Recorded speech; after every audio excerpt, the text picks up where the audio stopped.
is Jamie, and today I am doing a book review on The Sword in the Tree by Clyde Robert Bulla. This book was a lot of fun. It is in the medieval era of literature. I do not believe it is a historical, it's not based on actual events, but it takes place in that historical era. I want to read you the back of the book because I think it'll do a better job telling you what the book's about than I can. Plus, I'm a little bit removed from when I read this book, and I'll talk to you more about that in a minute. Let me read you the back real quick. It says, within the sturdy walls of the great fortress, Shan, which is our main character, dreams of becoming a swordsman like his father, Lord Weldon. And then one fearsome night, an estranged uncle arrives, wounded at the castle gate. Soon all that once seemed sure is lost. This penniless man has set his sights on Weldon Castle and will stop at nothing to get his wish. When Shan's father disappears, Shan and his mother must flee in a desperate effort to save their lives, even if it may be too late to save the castle. Outside the castle gates, Shan vows to do whatever it takes to get back what is rightfully theirs. His quest takes him as far as Camelot and into the court of the great King Arthur.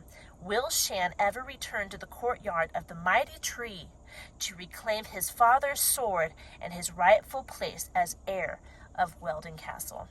So, the story is not very long. It's a longer book for Clyde Robert Bulla. It's 103 pages. A lot of Clyde Robert Bulla's books run around 70 pages-ish, but this one, 103.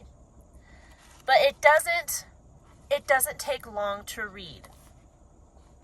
If you sit down, you could read 10 pages just like that. It's really quick for an adult.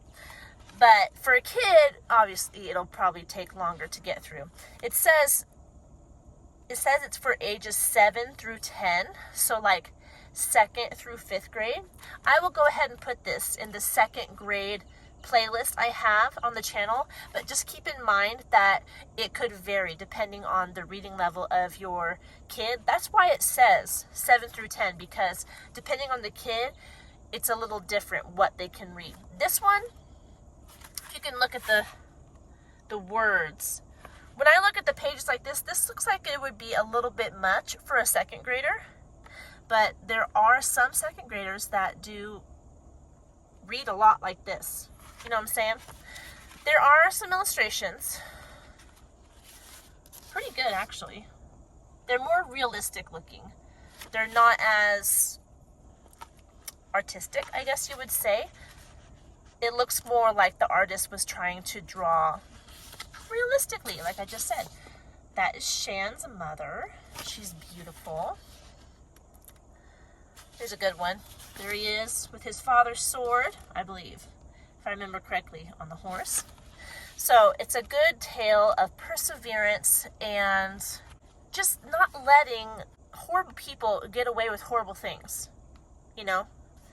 Not just rolling over and being like, okay, well, you win, but people need to be brought to justice when they're being awful and taking things that are not rightfully theirs. We shouldn't just let that go.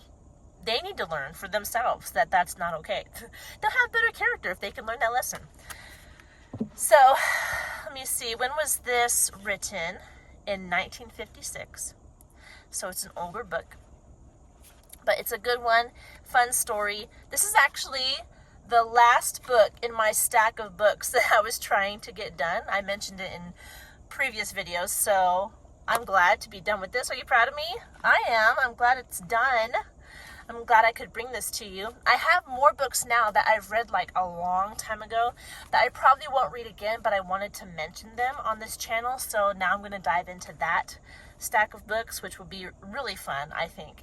So that's it. That's all I have for this book today. If you have any questions about it, don't forget to leave them in the comment section below. I hope you're doing well. And don't forget to like this video and subscribe to this channel if you want to see more content like this. And I will talk to you in our next one. Goodbye.